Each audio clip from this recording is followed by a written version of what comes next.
স্বাগতম শ্রোতা বন্ধুরা। আজ আমরা আসছি একটি নতুন গল্প নিয়ে। আজকের গল্প লাল খাম।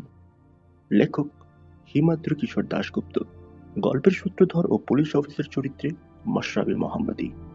গল্প পাঠ এবং কাঞ্জিলালের চরিত্রে প্রদীপ চৌধুরী। অন্যান্য চরিত্রে রয়েছেন শাশ্বত গোলদার, নিয়াজউদ্দিন রিফাত ও শাকিল আহমেদ। পোস্টার ডিজাইন, শব্দগ্রহণ ও সম্পাদনায় শাশ্বত গোলদার। পর্ব নির্দেশনা প্রদীপ চৌধুরী। চলুন শ্রোতা বন্ধুরা, আমরা গল্প শুনে আসি।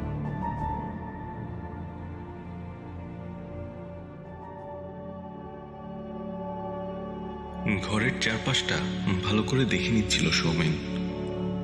সতর্কতা অবলম্বন করা সবসময় ভালো। মনে হয় ঘরটা ভদ্রলোকের স্টাডি রুম।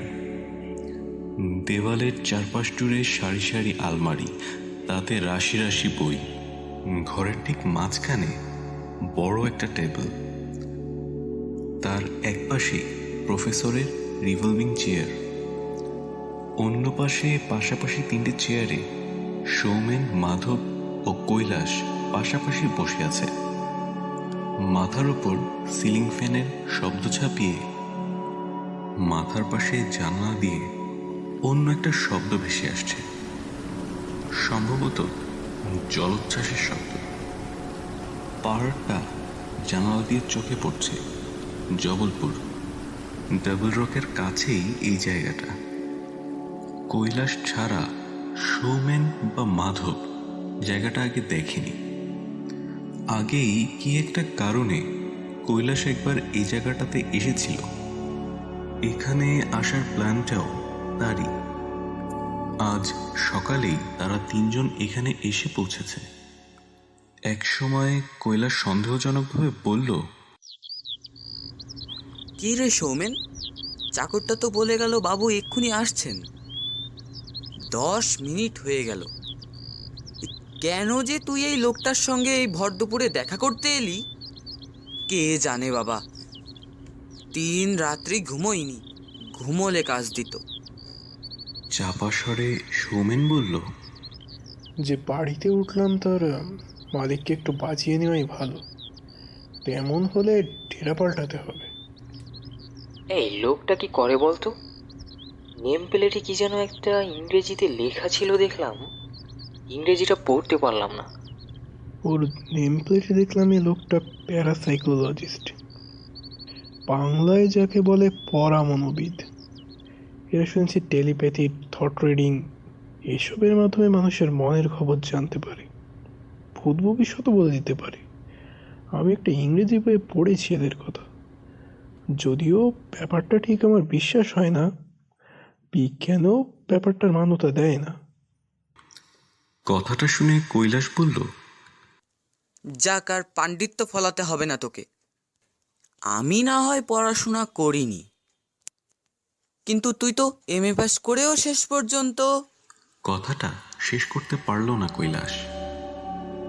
তার আগেই ঘরে ঢুকলেন একজন ভদ্রলোক। ছিপছিপে চেহারা, পাঞ্জাবি পায়জামার উপর একটা জহর কোট, চোখে সোনালি চশমা, ফ্রেঞ্চ কাট দাড়ি। বয়স মনে হয় 60-এর কোঠায় হবে। ঘরে ঢুকে ভদ্রলোক হাত জোর করে নমস্কার জানালেন। সৌমেনরাও প্রতি নমস্কার জানালো। ভদ্রলোক নিজের চেয়ারে বসে তীক্ষ্ণ দৃষ্টিতে তিনজনকে একবার দেখে নিয়ে বললেন, আমি প্রফেসর কাঞ্জিলাল, আপনারা? সৌমেন সঙ্গে সঙ্গে জবাব দিল, আমরা আজ সকালে এখানে এসেছি। আপনার বাড়ির একতলার একটা ঘর দুদিনের জন্য ভাড়া নিয়েছি। আগে আমি তপেশ পরামানিক, আর এরা দুজন হলেন প্রাঞ্জল আর রাধা গোবিন্দ। ভাড়ার ব্যাপারটা আমার কাজের লোক ওই শিবশঙ্করই দেখে। না, ভাড়ার ব্যাপারে নয়, আমরা আপনার সঙ্গে পরিচিত হতে এসেছি। আপনি বাঙালি, সম্ভবত দীর্ঘদিন এখানেই আছেন। এখানে কি কি দেখার জায়গা আছে আমাদের একটু বলে দিলে সুবিধাই হয় আর কি। হ্যাঁ, এখানে বেশ কিছু দেখার জায়গা আছে। মার্ভেল রক, বিদ্যার্থ এই জায়গাতেই। এ বাড়ির হাতার মধ্যে। নর্মদার উৎসস্থলও দেখে আসতে পারেন, সেটাও খুব বেশি দূরে নয়। একটা গাড়ি ভাড়া করে যেতে পারেন। 64 যোগিনীর মন্দির, বান্ধবগড় ন্যাশনাল পার্ক এসব দেখে আসতে পারেন। আপনারা নিশ্চয়ই বন্ধু, কি করেন আপনারা? মাধব সঙ্গে সঙ্গে বলে উঠল, আগে ব্যবসা, পড়াশোনা করার পর চাকরি বাকরি তেমন হলো না, তাই ব্যবসা শুরু করি, কনস্ট্রাকশন বিজনেস। তাছাড়া একটু একটু ওই জমি কেনা বেচা, বোঝিনি তো। তা আপনি কি করেন? কলেজে পড়ান? ভদ্রলোক মৃদু হেসে বললেন, একসময় পড়াতাম, সাইকোলজির প্রফেসর ছিলাম। এখন অবশ্য প্যারাসাইকোলজির চর্চা করি। প্যারাসাইকোলজি ব্যাপারটা বোঝেন তো? সৌমেন মাধবকে জবাব দিতে না দিয়ে বলে উঠল, আমি একটু তো শুনেছি ব্যাপারটা সম্বন্ধে। প্যারাসাইকোলজিস্ট হিপনোটিজম, টেলিপ্যাথি, থট রিডিং এসবের মাধ্যমে মানুষের মনের খবর জানতে পারে এবং তা বিশ্লেষণ করে ভূত ভবিষ্যৎ বলে দিতে পারে। বাহ, আপনি কিছুটা জানেন দেখছি। আসলে প্যারাসাইকোলজি একটা বিরাট বিষয়। আপনি যা বললেন তা প্যারাসাইকোলজির বিভিন্ন অংশ মাত্র। প্যারাসাইকোলজির মূল বিষয় কোনো মানুষের মনের সাথে কোনো বাহ্যিক মাধ্যম ছাড়াই সম্পর্ক স্থাপন, তার মনের খবর নেওয়া, তার মনের উপর নিজের প্রভাব ফেলে নিজের ইচ্ছা শক্তি দ্বারা তার ইচ্ছা শক্তিকে প্রভাবিত করা। এক্ষেত্রে অবশ্য টেলিপ্যাথির গুরুত্বপূর্ণ একটা ভূমিকা আছে। সৌমেন আর চোখে দেখল কৈলাসের চোখে মুখে একটা বিরক্তির ভাব ফুটে উঠতে শুরু করেছে। এসব আলোচনা তার ভালো লাগছে না। সৌমেন প্রফেসরের উদ্দেশ্যে বলল, কিন্তু বিজ্ঞান তো এসব বিষয় স্বীকার করে না শুনেছি। তিনি স্থির দৃষ্টিতে তাকালেন সৌমেনের দিকে। সৌমেনও তাকিয়ে রইল তার দিকে। মুহূর্তখানেকের মধ্যেই সৌমেনের হঠাৎ মনে হলো তার কপালের শিরা দুটো কেমন যেন দপদপ করতে শুরু করেছে। সঙ্গে সঙ্গে চোখ নামিয়ে নিল সে। প্রফেসর বললেন, মূর্খ পণ্ডিতেরা অনেক কিছুই দেরি করে স্বীকার করে। এক সময় তো তারা হোমিওপ্যাথি, আকুপাঞ্চার এসবকেও চিকিৎসাবিদ্যা হিসেবে স্বীকার করত না। আপনাদের এ প্রসঙ্গে একটা গল্প বলি। গল্প ঠিক নয়, সত্যি ঘটনা। আপনারা যে টেলিপ্যাথির কথা বলছিলেন তা নিয়েই ঘটনাটা। আপটন সিনক্লিয়ার ছিলেন একজন বিখ্যাত প্যারাসাইকোলজিস্ট। 1920 সালে তিনি একটি পরীক্ষা করেন, যার পরীক্ষক ছিলেন বিশ্বজয়ী বিজ্ঞানী স্বয়ং আইনস্টাইন।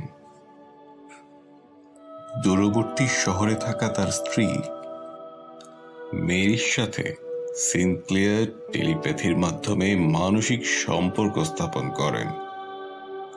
সিনক্লিয়ারকে তার সাথে সম্পর্কহীন অপরিচিত একজন পরপর ক্ষুদ্র ক্ষুদ্র 100টি ছবি আঁকার নির্দেশ দেন। সিনক্লিয়ারের নিজের ইচ্ছাতে নয়, সেই ভদ্রলোকের নির্দেশ মতো। সিনক্লিয়ার যে ছবিগুলো আঁকেন, সেই ছবিগুলো প্রায় সঙ্গে সঙ্গে আঁকেন দূরবর্তী শহরে অবস্থান করা তার স্ত্রী মেরি। প্রায় একই ছবি। আইনস্টাইন কিন্তু সিনক্লিয়ারের সততাকে প্রায় সন্দেহাতীত বলে মনে করেন। 1921 সালে বিখ্যাত মনোবিজ্ঞানী সিগমন্ড ফ্রয়েড তার এক প্রবন্ধে লিখেছিলেন যে তিনি যদি দ্বিতীয়বার এই পৃথিবীতে জন্ম নেন এবং মনোবিজ্ঞানী হন, তবে সেক্ষেত্রে মানুষের মনের গোপন রহস্য জানার জন্য প্যারাসাইকোলজির সাহায্য নেবেন। ফ্রয়েড ও আইনস্টাইন নিশ্চয়ই খুব ছোট মাপের মানুষ ছিলেন না।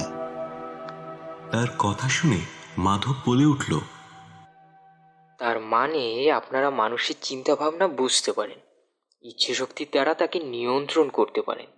ওই সিন কিলার না কি যেন নাম বললেন লোকটা, সে যেমন দূর থেকে তার স্ত্রীর ভাবনাকে তার ইচ্ছায় পরিচালিত করেছিল, তেমন করতে পারেন? হ্যাঁ, পারি। কৈলাস এতক্ষণ সবার কথা শুনছিল। এসব ভারী ভারী বিষয়, নাম ইত্যাদি সম্পর্কে আলোচনা তার ভালো লাগছিল না। প্রফেসর কাঞ্জিলালের কথা শুনে সে বেশ ক্ষিপ্তভাবে বলে উঠল, বললেই হলো, আপনারা মানুষের মনের কথা পড়তে পারেন। বলতে পারবেন আমার মনের ভিতর এখন কি চলছে? সৌমেন নিজেও বিশ্বাস করে না ব্যাপারটা, কিন্তু পাছেই লোকটা চটে যায়, তাই সে কৈলাসকে বলল, উনি যখন বলছেন তখন নিশ্চয়ই পারেন। প্রফেসর কাঞ্জিলাল বলে উঠলেন, উনি যখন বলছেন তখন চেষ্টা করে দেখি। আচ্ছা, আপনি তাকান আমার দিকে। আপনাদের দুজনের কাছে অনুরোধ, 5 মিনিট কেউ কোনো কথা বলবেন না। এই কথা বলে চশমাটা কপালে তুলে তিনি স্থির দৃষ্টিতে কৈলাসের দিকে তাকালেন। কৈলাসও তার দিকে তাকিয়ে রইল। মুহূর্তের পর মুহূর্ত কেটে যেতে লাগলো। সৌমেন আর মাধব চুপচাপ তাকিয়ে দেখতে লাগলো তাদের দুজনকে। সারা ঘরে ফ্যানের শব্দ আর দূর থেকে ভেসে আসা জলস্রোতের শব্দ ছাড়া আর কোনো শব্দ নেই। মিনিট 4 পর ধীরে ধীরে একটা আবছা হাসি ফুটে উঠল প্রফেসর কাঞ্জিলালের ঠোঁটে। চশমাটা কপাল থেকে চোখে নামিয়ে তিনি বলে উঠলেন, ঠিক আছে, হয়ে গেছে।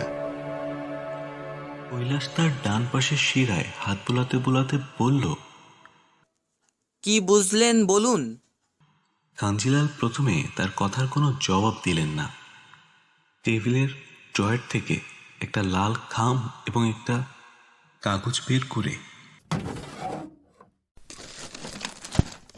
সেই কাগজে খসখস করে 2-4 কলম কি লিখে আবার খামে ভরে খামের মুখ আঠা দিয়ে বন্ধ করে খামটা সোমেনের দিকে এগিয়ে দিয়ে বললেন, খামের মুখে আড়াআড়ি সই করুন। আজ রাত 12টায় আপনারা কেউ খামটা দেখে যাবেন, খুলে দেখবেন আমার টেলিপ্যাথি মেলে কিনা। খামে লিখে রাখি, কারণ ভবিষ্যতে মিলিয়ে দেখি কটা ক্ষেত্রে আমার রিডিং সত্যি হয়েছে। এটা আমার একটা অভ্যেস, নিজের কাজের হিসেব রাখি আমি। তা রাখুন, কিন্তু এখন মুখে বলতে অসুবিধা কি? ভাবনাটা আপনার হলেও এখন বলা একটু অসুবিধা আছে। তবে আপনার মাথায় নর্মদার উৎস দেখতে যাওয়ার ইচ্ছে ঘুরছে, এইটুকু বলতে পারি। এবার আমাকে উঠতে হবে। এই বলে সৌমেনের দিকে তাকালেন তিনি। সৌমেন একটু ইতস্তত করে খামের জোরের মুখে একটা উদ্ভট সই করে দিল। ভদ্রলোক খামটা ড্রয়ারে ভরে চাবি দিয়ে উঠে দাঁড়িয়ে বললেন, আপনারা তাহলে এখন আসুন, রাত্রে নিশ্চয়ই আপনাদের কারোর সাথে দেখা হবে। ঘরে ফিরে আসার পর কৈলাস গজগজ করে বলল, যত সব বুঝরো কি ব্যাপার। আমি তোদের মতো শিক্ষিত নই, কিন্তু এটুক বুঝতে পারি যে কেউ কারোর মনের কথা বুঝতে পারে না।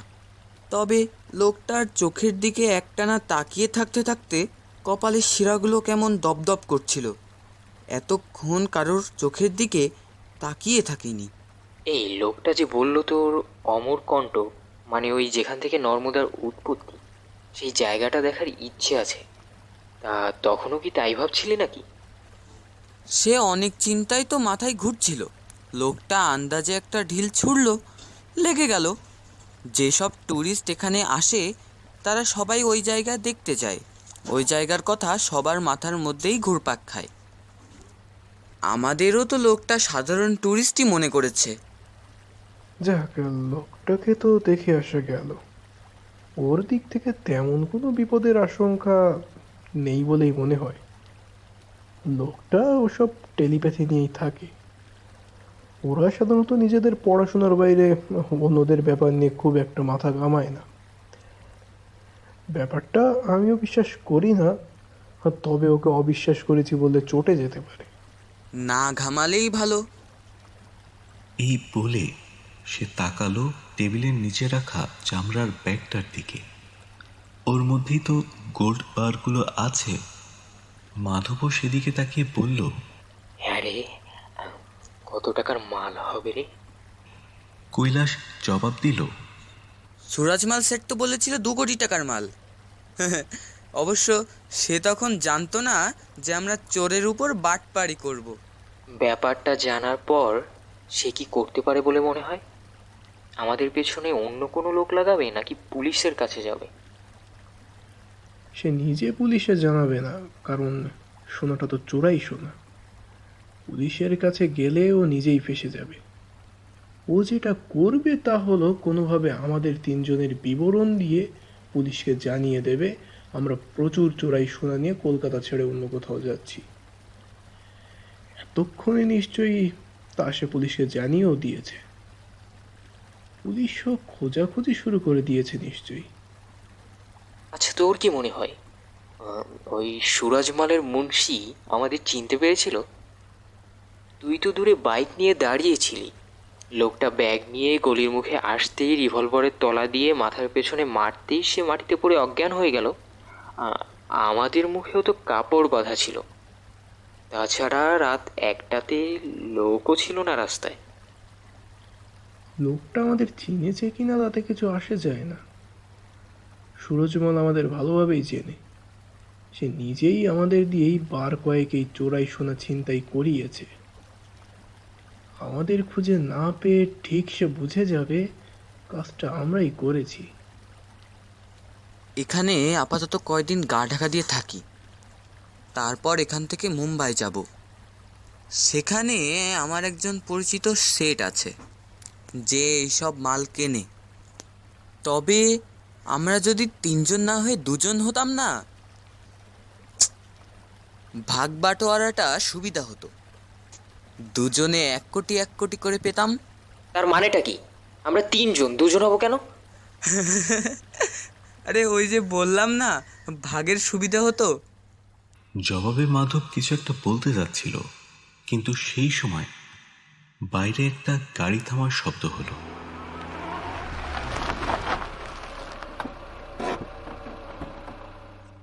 জানালার খড়খড়ি তুলে কৈলাস বাইরের দিকে তাকিয়ে বলে উঠল, পুলিশ।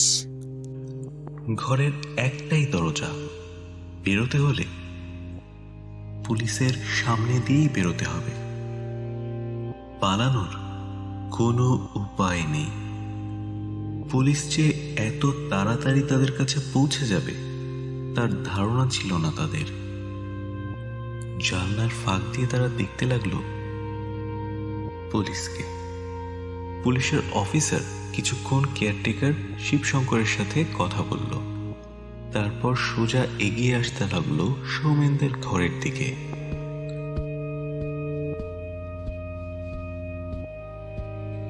খাটের তলায় গোল্ড বার ভরা ব্যাগটা রয়েছে। সৌমেন আর কৈলাসের কোমরে রিভলভারও আছে। আর হয়তো পালাবার কোনো পথ নেই। তবু সচেতনতা হারালে চলবে না। সৌমেনের ইশারায় ব্যাগটার উপর একটা চাদর ফেলে দিয়ে কৈলাস আর মাধব খাটে শুয়ে পড়ল। দরজায় টোকা পড়তেই সৌমেন বলল, কে? পুলিশ, দরজা খুলুন। ওপাশ থেকে জবাব এলো। সৌমেন দরজা খুলে একটা বিরাট হাই তুলেই চোখ কচলে তাকালো পুলিশ অফিসারের দিকে, যেন এতক্ষণ নিশ্চিন্তে ঘুমাচ্ছিল সে। তার মুখে উত্তেজনার কোনো চিহ্ন নেই। সে বলল, কি ব্যাপার শিবশরণ, পুলিশ কেন? পুলিশ অফিসার সৌমেনকে ভালো করে দেখে নিয়ে প্রশ্ন করলেন, আপনারা কোত্থেকে এসেছেন? কলকাতা? আপনারা বাংলার লোক দেখলেই কলকাতা হবেন। পশ্চিমবঙ্গ অনেক বড় জায়গা। আমরা থাকি বারেকপুর। কোনো প্রমাণ আছে? কোনো পরিচয়পত্র? সৌমেন একটা ড্রাইভিং লাইসেন্স বার করে এগিয়ে দিল পুলিশ অফিসারের দিকে। বলা বাহুল্য যে তাতে সৌমেনের ছবি থাকলেও নাম পরিচয় ভুয়ো। পুলিশ অফিসার লাইসেন্সটা হাতে নিয়ে ছবি দেখে তার সাথে সৌমেনের চেহারা মেলালেন। তারপর বললেন, ঠিক আছে, তবে আপনাদের ঘরটা আমি একটু তল্লাশি করে দেখতে চাই। ইতিমধ্যে মাধব আর কৈলাসও বিছানা ছেড়ে উঠে এসে দাঁড়িয়েছে। সৌমেন একটা শেষ চেষ্টা করার জন্য বলে উঠল, তা তল্লাশি করবেন কেন? কি শিবশরণ, এ বাড়িতে তোমরা চোর ডাকাত ঘর ভাড়া দাও নাকি? আগে জানলে এ বাড়িতে উঠতাম না। পুলিশ থানা তল্লাশি করে চলে গেলে ভাড়ার টাকাটা ফেরত দেবে, আমরা অন্য জায়গায় চলে যাব। সৌমেন হিন্দিতেই কথাগুলো বলল যাতে পুলিশ অফিসারের বুঝতে কোনো অসুবিধা না হয়। তার কথা শুনে মুহূর্তের জন্য একবার থমকে দাঁড়ালেন অফিসার। তারপর বললেন, সরে দাঁড়ান, আমরা ঘরে ঢুকবো। আর কিছু করার নেই। পুলিশ যেভাবে সামনেটা ঘিরে রেখেছে তাতে পালাবার পথও বন্ধ। ঠিক সেই সময় একটা গম্ভীর কণ্ঠস্বর শোনা গেল, আপনার কি ধারণা আমি ক্রিমিনালদের ঘর ভাড়া দিই? পুলিশের চাকরি কত বছর হলো? কখন যেন উপর থেকে নেমে এসেছেন প্রফেসর কাঞ্জিলাল। ইন্সপেক্টর তার গলা শুনে বিস্মিতভাবে ফিরে তাকিয়ে বললেন, প্রফেসর, এটা আপনার বাড়ি? কাঞ্জিলাল বেশ রুষ্টভাবেই বললেন, আমার বাড়ি বলেই তো জানি। নেম প্লেটটা খেয়াল করলেই বুঝতে পারতেন। পুলিশের চাকরি করলেও এইটুকু পড়ার যোগ্যতা আপনার আছে বলেই মনে হয়। পুলিশ ইন্সপেক্টরটি একটু আমতা আমতা করে বললেন, আসলে কলকাতা থেকে একটি খবর এসেছে, সেই জন্যই তল্লাশি চালাচ্ছি আমরা। অন্য রাজ্যেও বেশ কিছু জায়গাতে তল্লাশি চলছে।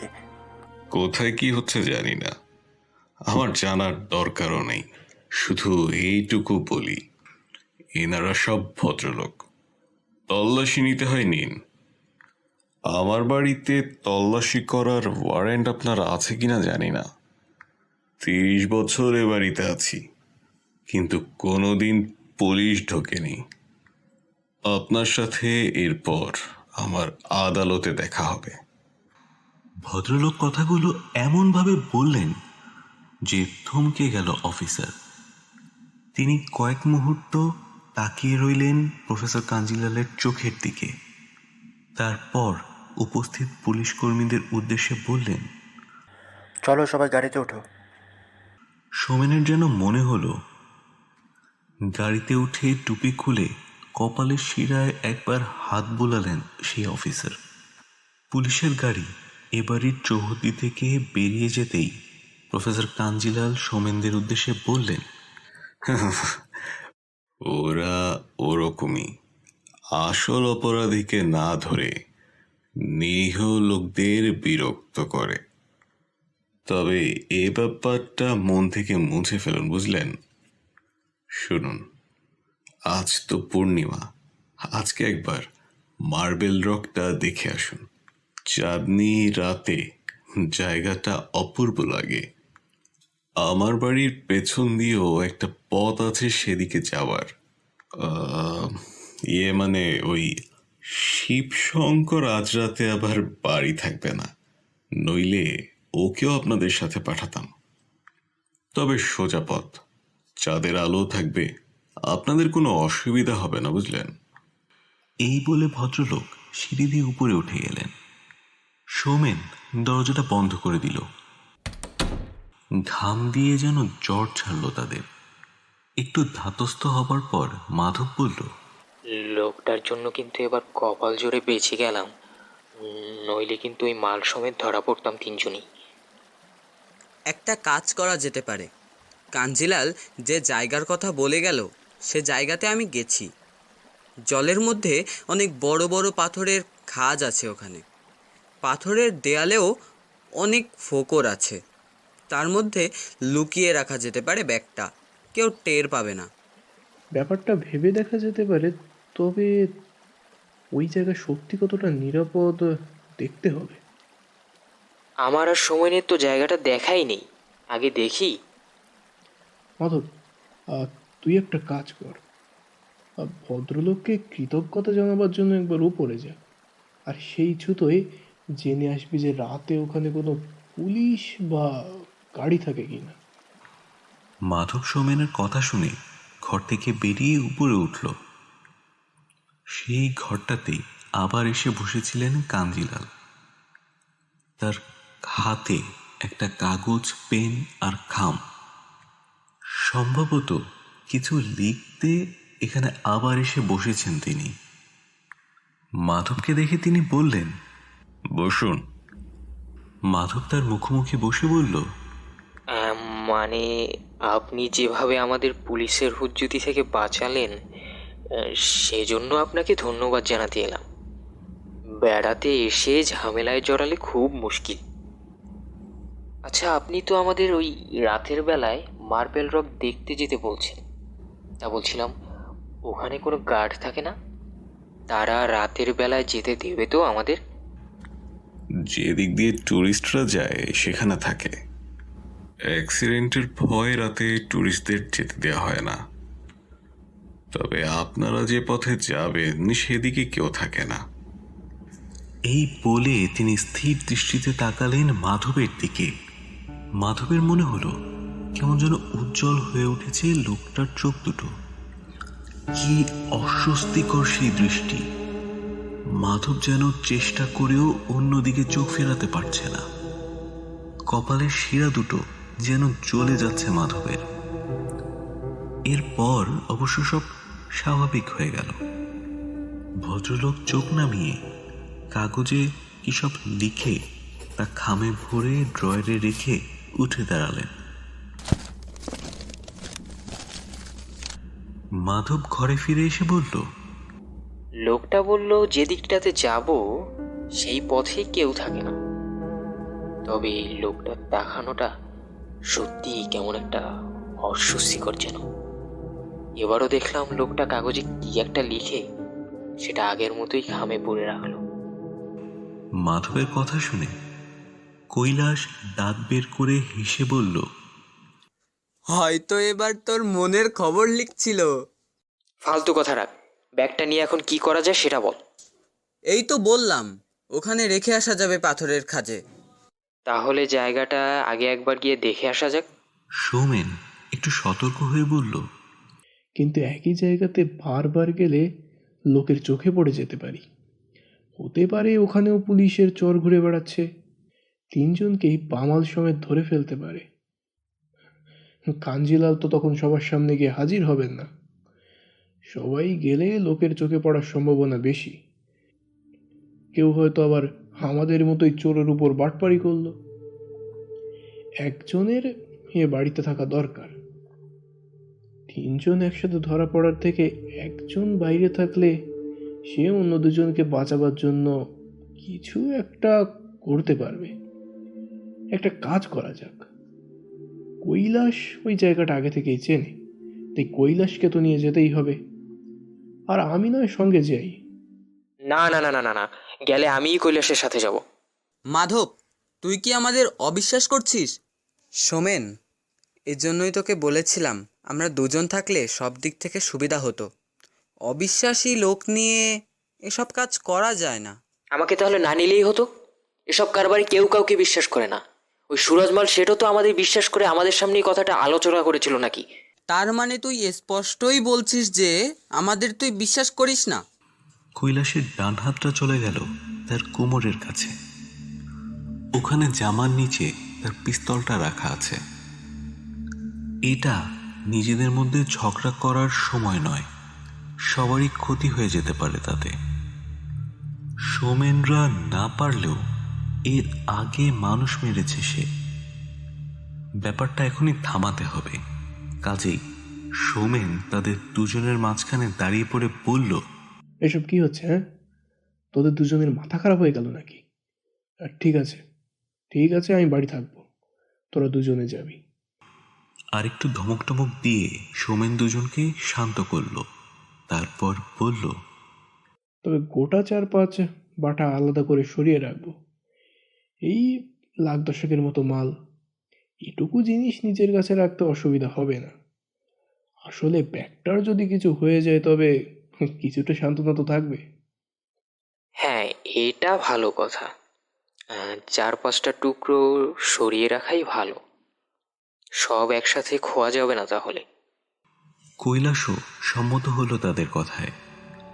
বিকেলটা সেই ঘরেই কেটে গেল তাদের। বাইরে ধীরে ধীরে অন্ধকার নামল। চাঁদও উঠল এক সময়। কৈলাস আর মাধব বাইরে যাওয়ার জন্য তৈরি হলো। ব্যাগটা নিয়ে তার মধ্যে থেকে 4টা সোনার বার বের করা হলো। জিনিসগুলো দেশলাই বাক্সের মতো আকৃতির। ঘরে একটা অল্প পাওয়ারের বাল্ব জ্বলছে। তার আলোতেও ঝিলিক দিয়ে উঠল জিনিসগুলো।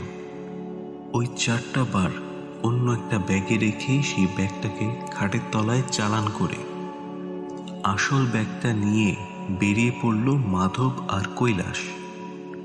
বাড়ির পেছনের রাস্তা ধরে তারা এগিয়ে গেল গন্তব্যের দিকে। সৌমেন একলা বসে থাকল বাড়ির ভিতরে। বাইরে থেকে জলের শব্দ আরো স্পষ্ট হয়ে ভেসে আসছে।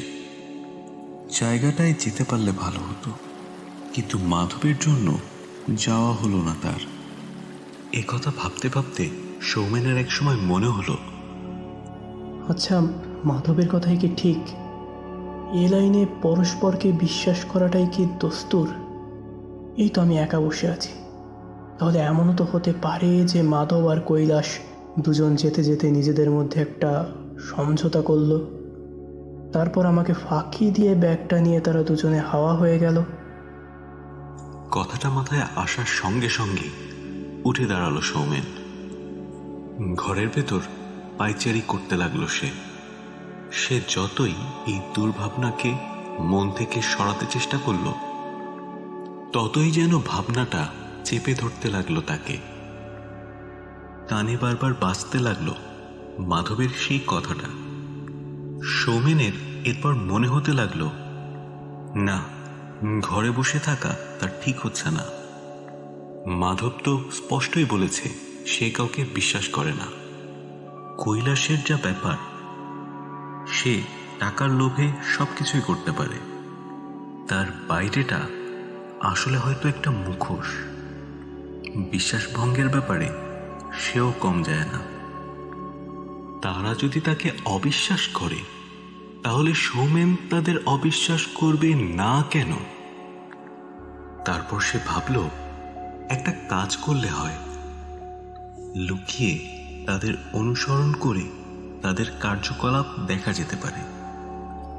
দূর থেকে দেখা যেতে পারে তারা জিনিসটা কোথায় রাখলো। তেমন বুঝলে সৌমেন তা দেখার পর জিনিসটা একাই হাতিয়ে ফেলতে পারে। এই ভাবনাটা আসার সঙ্গে সঙ্গেই আর দেরি না করে দরজা খুলে বাসার বাইরে বেরিয়ে আসলো সৌমেন। বাড়িটার পেছন থেকে যে পথটা সোজা এগিয়েছে, সেই নির্জন আধো অন্ধকার পথ বেয়ে হাঁটতে শুরু করলো সে। জলের শব্দ ক্রমশ বাড়ছে। সেই শব্দই তাকে জানিয়ে দিচ্ছে সে ঠিক পথে এগোচ্ছে। কিছুক্ষণের মধ্যেই সে নদী খাতটাকে দেখতে পেল। অনেক নিচে খাতটা, দুপাশে পাথরের দেয়াল, তার একদিকের মাথা ধরে পায়ে চলা পথ বেয়ে এগোচ্ছে সৌমেন। চাঁদের আলোয় ঝলমল করছে নদী খাদের ভেতর জেগে থাকা শ্বেত পাথরগুলো। মার্বেল রক, এত ধপধপে সাদা পাথর এর আগে কোনো দিন দেখেনি সৌমেন। প্রবল জলস্রোত তার মধ্যে দিয়ে প্রবাহিত হওয়ার সময়ে পাথরের গায়ে ধাক্কা খেয়ে শব্দ হচ্ছে। সেই শব্দই সৌমেনরা তার ঘরে বসেও শুনতে পাচ্ছিল। কমসে কম 150 থেকে 200 ফুট নিচে সেই নদীখাত। চাঁদের আলোয় বিমোহিত হয়ে বেশ কিছুক্ষণ তাকিয়ে থাকল অনেক নিচে মর্মর শোভিত জার্লিমির অপরূপ সৌন্দর্যের দিকে। কিন্তু এর পরেই হুঁশ ফিরল তার। সৌমেন আবার এগোতে লাগলো ঝোপঝাড়পূর্ণ সেই পথ দিয়ে। তার যাত্রাপথেও জেগে আছে বিরাট বিরাট নানান পাথর। নদীর দিকে নেমে যাওয়া পাথরের দেয়ালের নানা খাজ। আরো কিছুক্ষণ এগোবার পর কৈলাসদের দেখতে পেল সৌমেন। তারই যাত্রাপথে আরো বেশ কিছুটা এগিয়ে খাদের কিনারে একটা উঁচু পাথরের দেয়ালের গায়ে দাঁড়িয়ে আছে দুজন। হয়তো ওই পাথরের দেয়ালের কোনো খাজে অথবা ঢাল বেয়ে নিচে নামার কোনো পথ থাকলে সেখানে ব্যাগটা লুকোবে তারা। মাধবের হাতেই ব্যাগটা ধরা আছে। চারপাশে তাকাচ্ছে তারা দুজন। সৌমেন চট করে খাদের গায়ে একটা পাথরের আড়ালে নিজেকে লুকিয়ে ফেলল। সেখান থেকে দেখল কৈলাস আর মাধব প্রথমে তাদের সামনে পাথরের দেয়ালের দিকে তাকিয়ে সম্ভবত কিছু আলোচনা করল। কৈলাস ব্যাগটা মাধবের হাত থেকে নিল। একবার সে যেন নিজের কপালে হাত দিল। তারপর আঙ্গুল দিয়ে মাধবকে নিচে কি একটা দেখালো। ভালো করে দেখার জন্য মাধব খাদের কিনারায় এসে দাঁড়ালো। আর তারপরেই ঘটল সেই ঘটনাটা। কোথা থেকে এক ফালি মেঘ এসে ঢেকে দিল চাঁদটাকে। অন্ধকার নেমে এলো চারপাশে। হঠাৎ একটা অস্পষ্ট আর্তচিৎকার শোনা গেল। তারপরই অনেক নিচে পাথরে ভারী কিছু আছড়ে পড়ার শব্দ। চাঁদ যখন মুখ তুলল তখন প্রবল জলস্রোতে মার্বেল রকে আঘাত খেতে খেতে মাধবের দেহটা দূরে ভেসে যাচ্ছে। তাকে ধাক্কা মেরে নিচে ফেলে দিয়েছে কৈলাস। মাধব ঠিকই বলেছিল, এই খেলায় কাউকে বিশ্বাস করা মানে নির্বুদ্ধিতা। তবে শেষ রক্ষা করতে সে পারল না। সৌমেন ব্যাপারটা দেখে চমকে উঠল ঠিকই, কিন্তু প্রাথমিক বিষয়ের ঘোর কাটার পর তার মনে হলো হয়তো ব্যাপারটা ভালোই হয়েছে। 3 জনের বদলে 2 জন মানে এক একজনের ভাগে 1 কোটি টাকা। কিন্তু কৈলাস আবার তাকেও মারার চেষ্টা করবে না তো? সৌমেন একবার হাত দিয়ে কোমরে নিজের রিভলভারের অবস্থানটা দেখে নিয়ে দূর থেকে লক্ষ্য করতে লাগলো কৈলাসকে। কৈলাস আবার চারপাশটা ভালো করে দেখল। তারপর তার সামনে পাথরের দেয়ালে একটা খাজের ভেতরে ব্যাগটা লুকিয়ে রেখে ফেরার পথ ধরল। সৌমেন যেদিকে আছে কৈলাস সেই দিকেই আসছে। তবে মাঝে মাঝে থমকে দাঁড়িয়ে খাদের কিনারায় উকি দিয়ে নিচের দিকে তাকাচ্ছে। হয়তো সে দেখার চেষ্টা করছে মাধবের দেহটা নদীর বুকে কোনো পাথরে আটকে আছে নাকি দূরে ভেসে গেছে। কিন্তু সৌমেনের আসল অবাক হওয়াটা তখনও বাকি ছিল। কৈলাস তখন সামনের দিকে অনেকটা এগিয়ে এসেছে। শেষবারের জন্য সে হয়তো খাদের কিনারায় গেল নিচটা দেখার জন্য। আর ঠিক সেই সময়ে তার কাছাকাছি পাথরের আড়াল থেকে বেরিয়ে এলো একটা ছায়ামূর্তি। তার হাতে একটা লাঠি। চিতাবাঘের মতো ক্ষিপ্রতায় সে সেটা দিয়ে আঘাত করল কৈলাসের মাথায়। কৈলাস একটা আর্তনাদও করতে পারল না, শুধু তার দেহটা একই রকম শব্দ করে ছিটকে পড়ল নিচে। মাধবের মতো তারও দেহটা পাথরের গায়ে ধাক্কা খেতে খেতে নদী প্রবাহের দিকে এগিয়ে চলল। নতুন আততায়ী চারপাশটা একবার ভালো করে দেখে নিল, তারপর যেন নিশ্চিন্ত হয়ে পেছন ফিরে পাথরের দেয়ালের দিকে এগোল। কিছুক্ষণের মধ্যেই সে দেয়ালের খাঁজ থেকে ব্যাগটা বের করে ফিরে আসতে লাগলো সৌমেন যেদিকে আছে সেই দিকে। না, এভাবে লোকটাকে ব্যাগ নিয়ে পালাতে দেওয়া যায় না। সে কাছাকাছি এলেই গুলি চালাবে সৌমেন। রিভলভারটা বার করল সে। লোকটা হাঁটতে হাঁটতে একসময় সৌমেনের কাছাকাছি চলে এলো। গুলি চালাবার জন্য প্রস্তুত হলো সৌমেন। কিন্তু এর পরেই সে একটা অসুবিধার কথা অনুভব করল।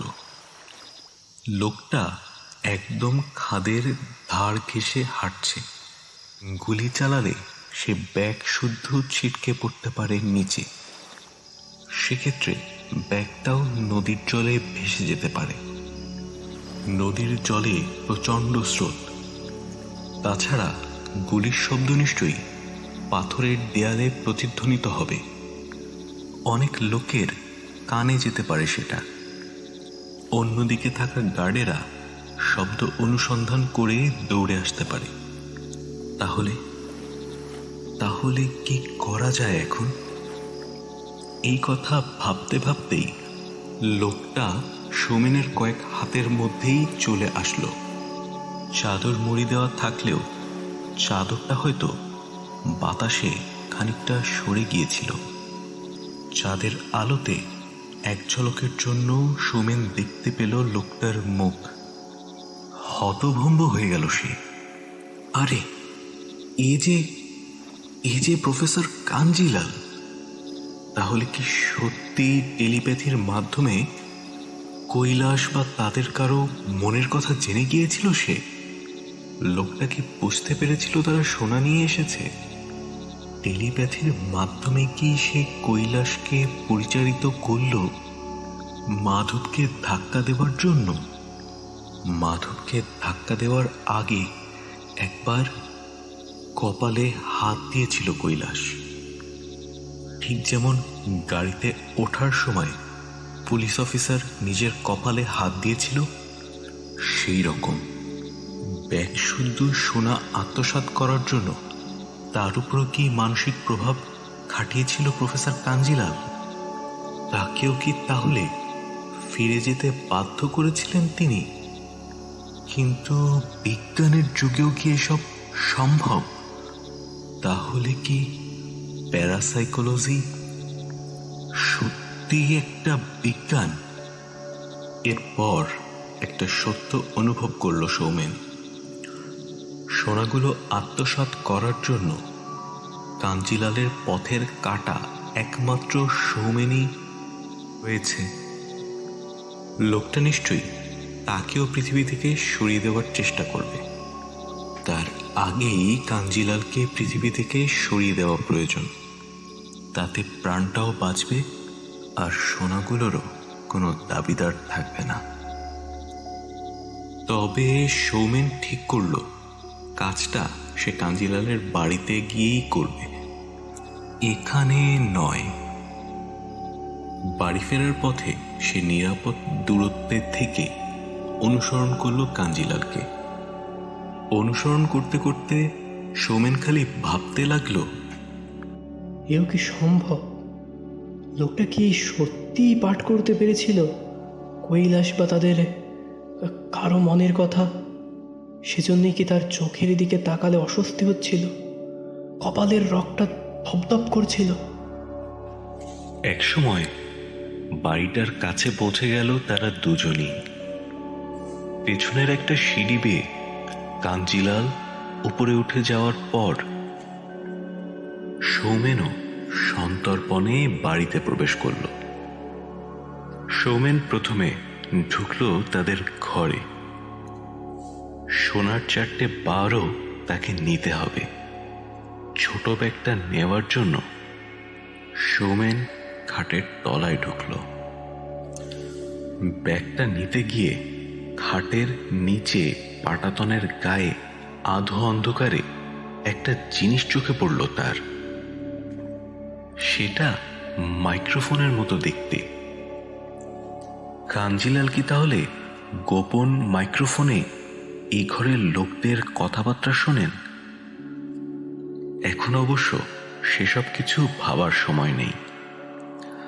ব্যাগটা নিয়ে ঘর ছেড়ে বেরিয়ে রিভলভারটা হাতে নিয়ে সে সন্তর্পণে দোতলার সিঁড়ি বেয়ে উঠতে লাগল। সারা বাড়ি নিঝুম। দোতলায় একটা ঘরে শুধু আলো জ্বলছে। সেই ঘরটায়, যে ঘরে কাঞ্জিলালের সাথে তাদের সাক্ষাৎ হয়েছিল আজ দুপুরে। দরজার পাল্লাটা একটু ফাঁক করা। ঘরের ভেতর থেকে একটা আলোর রেখা আসছে। সৌমেন সাবধানে উকি দিল ঘরের ভেতর। হ্যাঁ, লোকটা ঘরের ভেতরেই আছে। পোশাক পাল্টে ফেলেছেন তিনি। তার হাতে একটা বেশ বড় সুটকেস। সেটা নিয়ে দরজার দিকে আসতে লাগলেন তিনি। ঠিক সে সময় দরজা খুলে ঘরে ঢুকল সৌমেন।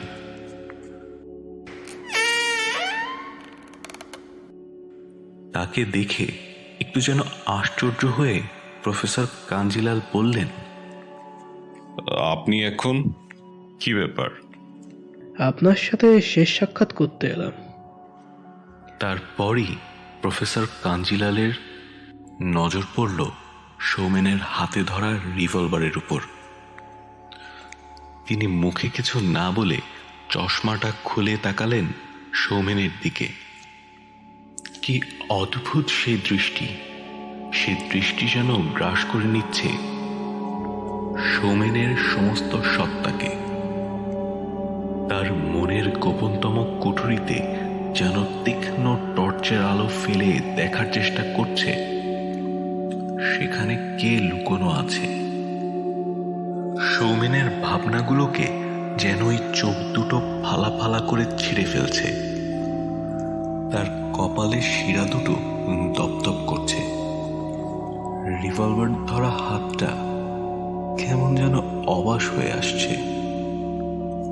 সৌমেন যেন ধীরে ধীরে লোকটার নিয়ন্ত্রণে চলে যাচ্ছে। চোখ ফেরাতে পারছে না সৌমেন। ক্রমশ উজ্জ্বল থেকে উজ্জ্বলতর হচ্ছে কাঞ্জিলালের চোখ দুটো। সৌমেন একটা শেষ চেষ্টা করল। মনের সমস্ত শক্তি একত্রিত করে প্রফেসর কাঞ্জিলালের বুক লক্ষ্য করে চালিয়ে দিল গুলি। পরপর দুটো গুলি। প্রচন্ড শব্দে কেঁপে উঠল ঘরটা। ধোঁয়াতে আর বারুদের গন্ধে ঢেকে গেল সবকিছু। কাঞ্জিলালের চোখের দৃষ্টি হঠাৎ যেন নিষ্প্রভ হতে হতে নিভে গেল। দড়াম করে একটা শব্দ হলো। ধোয়ার রেশ যখন কাটল,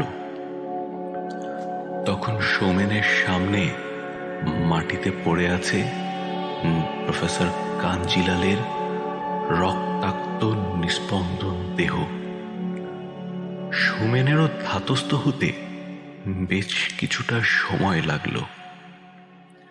পর পর তিনটি মৃত্যু সে 1 ঘন্টার মধ্যে প্রত্যক্ষ করেছে। 2টো খুন হতে দেখল। একটা খুন সে নিজে করল।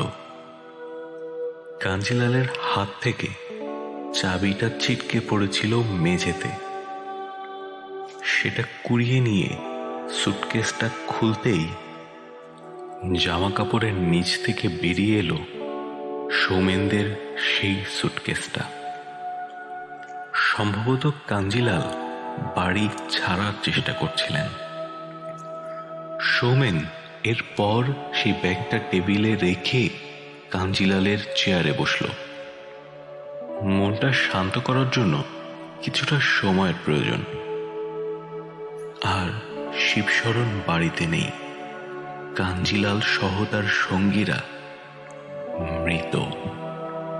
আপাতত কেউ তাকে বিরক্ত করতে আসবে না। একবার ঘড়ি দেখল সৌমেন, 8:30 বাজে। এখানে আসার সময় তারা খোঁজ নিয়ে এসেছিল এখান থেকে 9:30টায় শেষ বাস জব্বলপুর স্টেশনে যায়। জব্বলপুর পৌঁছে রাতের কোনো ট্রেন ধরবে সৌমেন। পরের দিন যখন শিবশরণ বাড়িতে ফিরে প্রফেসর কাঞ্জিলালের লাশ দেখবে, সৌমেন তখন অনেক দূরে পৌঁছে যাবে। এই বাড়ি থেকে বাস স্ট্যান্ডের দূরত্ব মিনিট 20। ঠিক শেষ মুহূর্তে সৌমেন সেখানে পৌঁছে বাসে উঠবে। আগে বাস স্ট্যান্ডে গিয়ে লোকের চোখে পড়ে কাজ নেই। এই বাড়ি ছেড়ে ঠিক 9টায় বেরোলেই যথেষ্ট। আপাতত আধ ঘন্টা এই ঘরে বসেই বিশ্রাম নেওয়া যাবে। কাঞ্জিলালের সেই গদিয়াটা চেয়ারটাতে বেশ আয়েশ করে বসল সৌমেন। কিছু দূরে পড়ে আছে কাঞ্জিলালের মৃতদেহ। তার সেই উজ্জ্বল চোখ দুটো কেমন যেন নিষ্প্রভ চোখের মতো হয়ে মরা মাছের মতো চেয়ে আছে সিলিংয়ের দিকে। এই প্রথম সেই চোখ দুটো আর কোনোদিন কোনো মানুষের মনের খবর পাঠ করতে চাইবে না। সৌমেনের এটা প্রথম খুন। দেহটা কাছে পড়ে থাকলেও তার তেমন কোনো উত্তেজনা অনুভব হচ্ছে না। সৌমেন এতক্ষণে বুঝতে পারল তার মধ্যেও একজন কোল্ড ব্লাডেড মার্ডারার লুকিয়েছিল। বেশ একটু আত্মতৃপ্তি অনুভব করল সে। শুধু কয়েকটা প্রশ্ন মাথার ভেতরে ঘুরপাক খেতে লাগলো তার।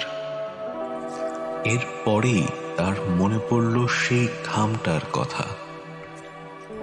সেটা দেখলেই তো সব সম্ভাবনা নিরসন হয়। ব্যাপারটা মাথায় আসার সাথে সাথে সৌমেন চাবি দিয়ে টেবিলের ড্রয়ারটা খুলে ফেলল। 2টো একই রকমের খাম রাখা আছে সেখানে। সৌমেন খাম দুটো বের করে টেবিলের উপরে রাখল। বন্ধ 2টো খাম, লাল রঙের দেখতে। যে খামটার মুখে সৌমেনের সই করা ছিল সেই খামটাই খুলল সৌমেন। একটু কাপা হাতে ভেতরের খামটার ভাঁজ খুলল সে। খুনটা নিয়ে না হলেও এই ব্যাপারটা নিয়ে বেশ উত্তেজনা বোধ করছে সে। কিন্তু কাগজের লেখাটা পড়ার পরই সৌমেন কেমন যেন অবাক হয়ে গেল। নিজের মনেই হাসতে লাগলো। কাগজের প্রথমেই একটা পরিচিত ছড়া লেখা, হলদে সবুজ ওরাং ওটাং, ইট পাটকেল চিৎপটাং। আমার এত দিনের প্যারাসাইকোলজির চর্চা তাহলে তাহলে মিথ্যা।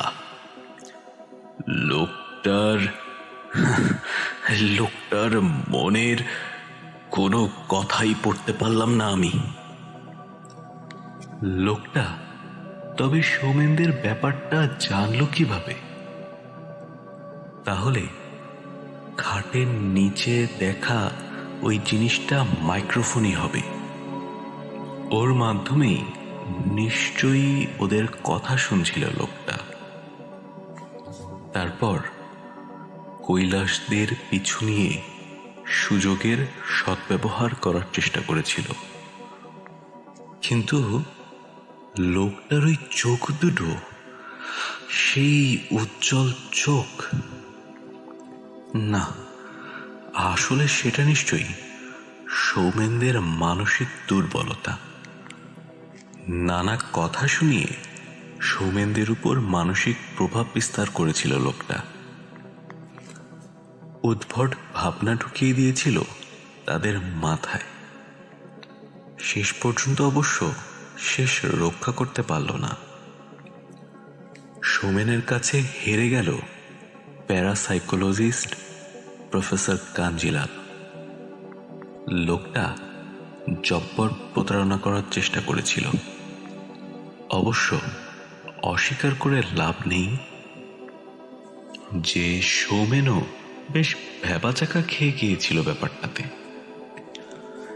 কাঞ্জিলালের অতি আশ্চর্যজনক ক্ষমতায় একটু যেন ভয়ও পেয়েছিল। এখন পুরো ব্যাপারটা ভেবে মনে মনে হাসতে লাগলো সে। একটা সিগারেট ধরালো, তারপর টেবিলের উপর পা তুলে সোনা ভর্তি ব্যাগটার দিকে তাকিয়ে ভাবল, সব সোনা এখন আমার। ব্যাগটা নিয়ে অনেক দূরে কোথাও চলে যাব, চলে গিয়ে বাকি জীবনটা আরামায়েশে কাটিয়ে দেব। সিগারেট টানতে টানতে সুখ স্বপ্নে মশগুল হয়ে রইল সৌমেন। ঘড়ির কাঁটা টিকটিক শব্দে এগিয়ে চলল। কোথায় জানি গ্র্যান্ডফাদার ক্লকে ঢং ঢং করে রাত 9টা বাজার ঘন্টা পড়তে লাগলো। চিন্তার জাল ছিন্ন হলো সৌমেনের। এবার তাকে বেরোতে হবে। অনেক দূর চলে যাবে সে, সবার নাগালের বাইরে। টেবিল থেকে পা নামিয়ে চেয়ার থেকে উঠে দাঁড়ালো সৌমেন। দরজার দিকে এগোতে যাচ্ছিল। ঠিক সেই সময় দরজা খুলে হুড়মুড় করে ভেতরে ঢুকে পড়ল সেই সকালের পুলিশ অফিসার সহ আরো কয়েকজন পুলিশ কর্মী। সৌমেন ভালো করে কিছু বোঝার আগেই তার হাতে হ্যান্ডকাফ পরিয়ে দিল পুলিশ। একজন তার কোমর থেকে রিভলভারটা বের করে নিল, আরেকজন ছিনিয়ে নিল ব্যাগটা। ব্যাগ খুলতেই বেরিয়ে পড়ল সোনার বারগুলো। আর কিচ্ছু করার নেই। পুলিশ কর্মীরা ঘুরে ঘুরে ঘরটার আনাচে কানাচে দেখতে লাগলো। একজন লোক সেই টেবিলের উপর থেকে কাঞ্জিলালের প্রথম লেখা কাগজটার টুকরোটা তুলে নিয়ে ভুরু কুঁচকে তাকালো।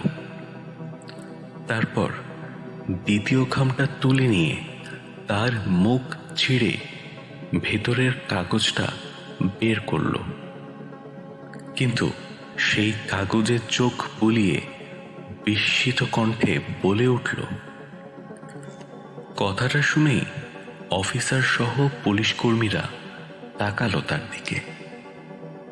লোকটা সম্ভবত বাঙালি। সে বলল, পেরেছি পেরেছি, আমার প্যারাসাইকোলজি টেলিপ্যাথির চর্চা মিথ্যা নয়। প্রথম লোকটার ক্ষেত্রে দীর্ঘদিনের অনভ্যাসের ফলে ব্যর্থ হয়েছিলাম, কিন্তু পরপর আমি দুজনের মনের ভাব পাঠ করতে পেরেছি। পুলিশ অফিসার যাবার আগে মনে মনে বলে গেল, ঠিক রাত 9টায় ওয়ারেন্ট নিয়ে এ বাড়ি হানা দিবে সে। আর আমার সামনে যে লোকটা বসে আছে তার নাম প্রাঞ্জল নয়, মাধব। অন্য দুজনের নাম কৈলাস আর সৌমেন। সৌমেন হতবাক হয়ে গেল। মাধব তো ওই খামটার কথাও তাকে বলেছিল। প্রথম খামটা খুলে লেখাটা পড়ার পর দ্বিতীয় খামটা খুলে দেখার অনুভবই করেনি সৌমেন।